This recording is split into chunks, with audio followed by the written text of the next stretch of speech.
வணக்கம் மக்களே, மீண்டும் உங்களை சந்திப்பது மிக்க மகிழ்ச்சி.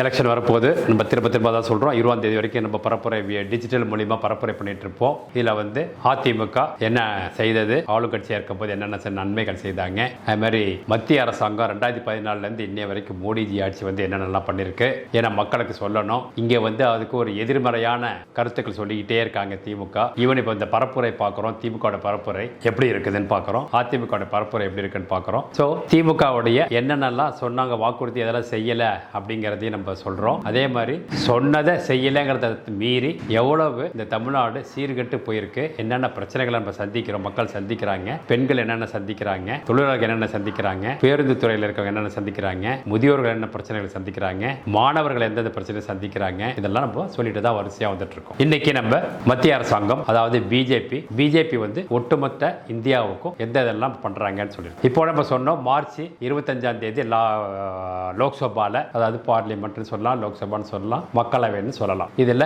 ஒரு பில் பாஸ் பண்ணாரு, foreign contribution regulation amendment act 2026. இது நம்ம பழைய பதிவு நம்ம சொல்லியிருக்கோம். இது ஒன்றும் புதுசு கிடையாது, இது அமெண்ட்மெண்ட் தான். 1976 இந்திரா காந்தி கொண்டு வந்தது தான். வெளிநாட்டிலிருந்து வரக்கூடிய பணத்தை இங்க சரியாக பயன்படுத்த வேண்டும் அப்படின்னு பண்ணாங்க. அதுக்கப்புறம் அது டிஃப்யூஸ் வந்த அளவுக்கு ஒன்று இன்ஆக்டிவ் வந்தது. வெளிநாட்டிலிருந்து என்ஜிஓன்னு ஒன்று ஆரம்பிச்சிட்டு வெளிநாட்டிலிருந்து பணத்தை வாங்கி நல்லா சுகம் காண்றது, இங்க தனக்கு சொத்து சேர்த்துக்கிறது, ஏகபோக வாழ்க்கை வாழ்றது. ஆனா அங்க சொல்றது எதுவுமே செய்யுங்க. ரிப்போர்ட் கொடுக்கும் போது இங்க ஏழை மக்களுக்கு கல்வி இல்ல, படிப்பு இல்ல, ஆடைகள் இல்ல, கிராமங்கள் முன்னேறவில்லை, இப்படி சொல்லி இங்க மத்திய அரசாங்கத்தை கேட்டு வாங்காம வெளிநாட்டில் போயிட்டு ஒரு பிச்சை எடுக்கிற மாதிரி பிச்சை எடுத்து இங்க அந்த பிச்சை வாங்கின பணத்துல இவங்க தான் சுகபோக வாழ்க்கை வாழ்றது, மதம் மாத்திக்கிறது, இந்த மாதிரிலாம் பல இது நடந்துட்டு இருந்தது. நம்ம இன்னொன்று நல்லா சொல்லியிருக்கோம். அங்கேருந்து வர பணங்கள் எல்லாமே கிறிஸ்டியன் மிஷின் தான் வாங்குறாங்க, ஒட்டுமொத்தமாக மாத்துறாங்க அப்படின்னு இல்லை. 20-25% மட்டும்தான் மிஷினரிஸ் பணம் வாங்குறாங்க. மற்ற 70-75% இந்து என்ஜிஓக்கள் தான் நடத்துறாங்க. அவங்க அங்கே பணத்தை வாங்கி தனக்கு BMW, தனக்கு வீடு, நிலம் எல்லாத்தையும் வாங்கிக்கிறாங்க அப்படின்னு நம்ம சொல்றோம். ஸோ ஒரு குறிப்பிட்ட இனத்தையோ மதத்தையோ நம்ம சொல்லல, பொதுவாக எல்லா இடத்துலையும் எல்லா மக்களும் எல்லா இடத்துலையும் நல்லவங்களும் இருக்காங்க, கெட்டவங்களும் இருக்காங்க. ஸோ இதை பொறுத்த வரைக்கும் என்ஜிஓன்னு ஆரம்பிச்சிக்க வேண்டியது, இதை ஃபாரின்ல கொண்டு போய் காமிச்சு பணத்தை வாங்கி இங்கே அட்டுழியங்கள் பண்ணிக்கிறது, செய்ய வேண்டியது செய்யறதில்லை அப்படின்னு இந்த 2026 அமெண்ட்மெண்ட் ஆக்ட்ல என்ன சொன்னாங்கன்னா, நீங்க இந்த மாதிரி ஒரு காரியத்தை சொல்லி பணத்தை வாங்கி இங்கே நீங்க கொண்டு வந்து அதுக்கு பயன்படுத்தவில்லை என்றால் உங்களை அத்தனை பணத்தையும் நாங்கள் பேங்க்கை ஃப்ரீஸ் பண்ணுவோம். நீங்கள் வீடு வாங்கியிருந்தாலோ இல்லை கார் வாங்கியிருந்தாலோ அதை அரசாங்கம் எடுத்துக்கும். அதுக்கப்புறமா நீங்கள் எதுக்காக வாங்கினீங்களோ அந்த இதுக்கு மத்திய அரசாங்கம் செய்யும் அப்படின்னு ஒரு அமெண்ட்மெண்ட், நல்ல ஒரு அமெண்ட்மெண்ட் பண்ணாங்க. இது இந்த கடைசியாக அமெண்ட்மெண்ட் இதுதான் இது. அதே மாதிரி நம்ம இதே மாதிரி பல திட்டங்களை இப்போ 2014 மோடி அரசாங்கம் பண்ணிட்டு இருக்கு. அதில் நம்ம பல தடவை சொல்லியிருக்கிறது தான் பிரதம மந்திரி முத்ரா யோஜனா அப்படின்னு ஒரு திட்டம். அதன்படி பார்த்தீங்கன்னாலே 2015 ஆரம்பித்த திட்டங்கள் இப்போ 2026 11 வருஷத்தங்கள்ல அந்த PMMY எப்படி இருக்குது, அதனால எப்படிலாம் பலன் அடைஞ்சிருக்காங்க அப்படிங்கிறத பத்தி தான் இந்த பதிவு. இந்த 2015 இந்த PMMY பிரதான் மந்திரி முத்ரா யோஜனா அப்படிங்கிறது என்னன்னா, நமக்கு ஒரு கடன் வேணும், ஒரு தொழில் செய்யணும் அப்படின்னு கடன் வேணும் அப்படின்னு சொன்னா 2014க்கு முன்னாடி வரைக்கும் எப்படின்னா, பேங்க்ல போய் கேட்டீங்கன்னா உங்களை மதிக்க கூட மாட்டான். உங்களுடைய உருவத்தை பார்ப்பான், உங்களை ஆடையை பார்ப்பான், இதெல்லாம் பார்த்துட்டு உங்களுடைய சொத்து இருக்குதா, சியூரிட்டி போடுவாங்களா, அவர் போடுறவங்க பெரிய ஆளா இருக்காங்களா, எல்லாத்தையும் கேட்டுட்டு நம்மளை எந்த அளவுக்கு அசிங்கப்படுத்த முடியுமோ அசிங்கப்படுத்த இந்த பேங்க் மேனேஜர் வெளியில் அனுப்பிட்டு பெரிய பெரிய ஆளுங்களை ஏமாத்துறாங்க பாருங்க, அவங்களுக்கு பணத்தை கொடுப்பாங்க. இதுதான் நடந்துட்டு இருந்தது. புரியுதா? பல பேங்க்ல, நம்ம எல்லா அனைத்து பேங்க்லையும் சொல்லல, பல பேங்க்ல தான் நடந்துட்டு இருந்தது. பட் அதை கோடி இந்த ஏழைகள் என்ன பண்ணாங்கன்னா, தண்டல் வாங்குறது, அப்புறம் லோக்கலில் மீட்டர் வெட்டி இந்த மாதிரிலாம் வாங்கி பணத்தையும் திருப்பி கொடுத்துக்க முடியாது, அவங்க எதுக்காக வாங்கினாங்களோ அந்த வியாபாரத்தை பண்ண முடியாது, அந்த மாதிரி நிலைமையில இருந்தது. அதை இதெல்லாம் அவருடைய கண்ணோட்டத்துக்கு போயிட்டு அவர் என்ன பண்ணாருன்னா, எப்போதான் பிரதான் மந்திரி முத்ரா யோஜனா ஒரு திட்டத்தை ஆரம்பிச்சாரு. இதன்படி என்னன்னா, உங்களுக்கு எதுவுமே வேண்டாம், நீங்க ஒரு ஹியூமன், நீங்க இந்த ஏரியாவில் இருக்கீங்க, நீங்க இத்தனை வருஷமா இருக்கீங்க, நீங்க என்ன பண்ண போறீங்க, உங்களுக்கு ஷூரிட்டி வேணாம், செக்யூரிட்டி வேண்டாம், உங்களுக்கு பணம் தரப்படும், உங்களுடைய வியாபாரத்துக்கு தகுந்த மாதிரி பணம் தரப்படும், நீங்க அதை திருப்பி ஒழுங்கா கட்டினீங்கன்னா திருப்பி உங்களுக்கு பணம் தரப்படும், லோனு, வட்டி மிக மிக கம்மி.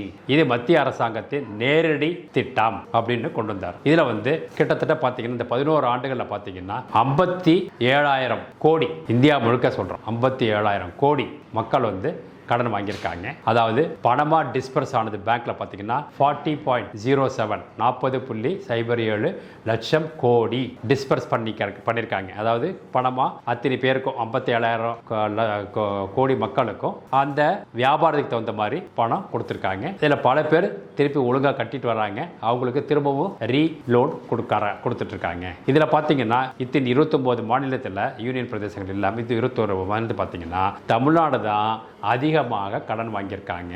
யாரு? வியாபாரிகள், சிறு குறு தொழிலாளர்கள், தொழிலாளர்கள் கடன் வாங்கியிருக்காங்க. கிட்டத்தட்ட 12 கோடி மக்கள் கடன் வாங்கியிருக்காங்க.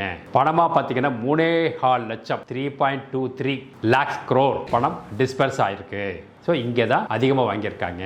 இதை வந்து திமுக எங்கேயுமே சொல்லவும் போகிறதில்ல. இவங்க எங்கே உங்களுக்கு கடனும் கொடுக்காது. தமிழ்நாடு மெர்கண்டைல் தமிழ்நாடு பேங்க் ஆகட்டும், எதாகட்டும், ஸ்டேட் பேங்க் இருக்கு இல்லையா, தமிழ்நாடு ஸ்டேட் பேங்க்னு ஒன்று இருக்குது. ஓகே, அதில் டிஎன்எஸ்சின்னு இருக்குது. நீங்கள் அங்கே போய் கடன் கேட்டு பாருங்கள். எங்களுக்கு பிஎம்எம்ஒயில் கொடுங்கன்னு சொன்னால் அது நேஷனலைஸ் பேங்க் போங்கம்பாங்க. ஸோ இந்த மாதிரி மாநில அரசாங்கம் மக்களுக்கு இது வரைக்கும் 5 ஆண்டுகளில் எதுவுமே பண்ணல. இதே எடப்பாடியார் இருக்கும்போது பல பேர் இந்த அதை வாங்கினது தான் இது.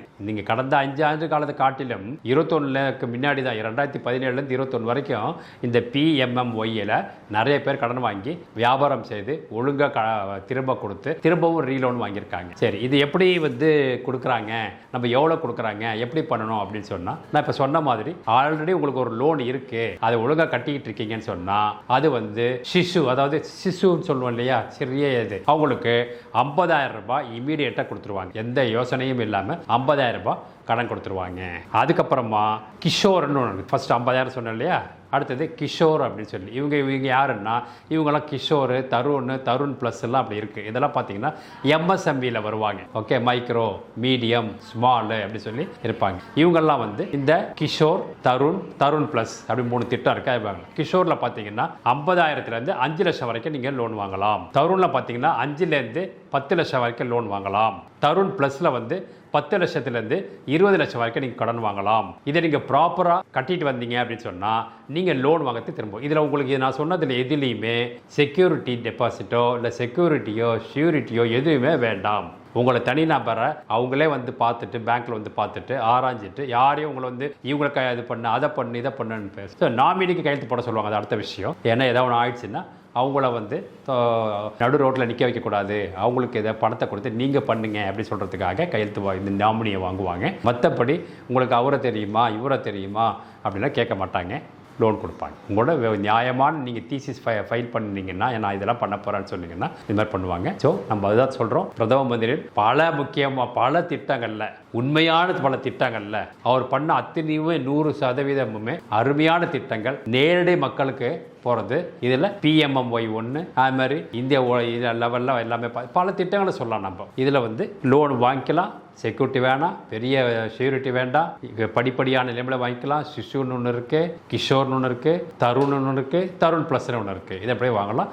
இதே எப்படி பார்த்தீங்கன்னா இந்திய வரைக்கும் கடந்த 11 ஆண்டுகளில் 57,000 கோடி மக்களுக்கு லோன் கொடுத்துருக்காங்க. அது 40 லட்சம் கோடிக்கு மேலே டிஸ்பர்ஸ் பண்ணியிருக்காங்க. தமிழ்நாட்டில் மட்டுமே 12 கோடி மக்கள் லோன் வாங்கியிருக்காங்க. அவங்களுக்கு டிஸ்பர்ஸ் பண்ணது பார்த்தீங்கன்னா, கொடுத்து பட்டுவாடா பண்ணது பார்த்தீங்கன்னா 3,23,000 லட்சம் கோடி, 3,23,000 கோடி கொடுத்துருக்காங்க. அப்படிங்கிறது இதுதான் திட்டங்கள். ஸோ மக்களே புரிஞ்சுக்கிங்க, இந்த மாதிரி ஒரு மத்தியில் ஆளும் அரசாங்கம் 47லேருந்து இன்ன வரைக்கும் வந்ததில்லை. இந்திரா காந்தி உரத்தில் இருந்தது. அது மாதிரி நரசிம்மராவ் கட்சி ஆளும்போது எக்கனாமிக்கலி நம்ம நல்ல எக்கனாமி வைஸ் நம்ம டெவலப் பண்ணார், ஃபாரின் பாலிசி கொண்டு வந்தார். பட் அதுக்கப்புறம் இருந்த எதுவுமே ராஜீவ்காந்தி ஆகட்டும், இப்போ அதுக்கப்புறம் மன்மோகன் is as individually is a nice person, brainful person. But அவரை தனிசையாக ஆட்சி ஆள விடவில்லை சோனியா குடும்பம். அப்படிங்கிறத தவிர அவரும் ஒரு நல்ல மனிதர், அதுலேருந்து மட்டும் இல்லை. ஸோ ஒட்டுமொத்தமாக காங்கிரஸ் கிட்டத்தட்ட 70 வருஷமாக நாட்டை 50 வருஷத்துக்கு மேலே நாட்டை ஆண்டு எதையுமே பண்ணவே இல்லை. அதுக்கப்புறமா இப்போ கடைசியாக பிஜேபி தான் இந்த நாட்டுக்கு ஒரு உரிய கட்சியாகவும் தேவையான கட்சியாகவும் உண்மையான கட்சியாகவும் இருக்குது அப்படிங்கிறோம். ஸோ மக்கள் புரிஞ்சுக்கணும். நம்ம இதை திரும்ப சொல்கிறது, ஓட்டு போடும்போது பாஜகவுடைய வேட்பாளர்கள் எங்கெல்லாம் நிற்கிறாங்களோ அங்கே நீங்கள் அந்த கட்சி மோடியை நினச்சிக்கிட்டு ஓட்டு போடுங்க அப்படிங்கிறது நம்ம தாழ்மையான வேண்டுகோள். வணக்கம், ஜெய்ஹிந்த்.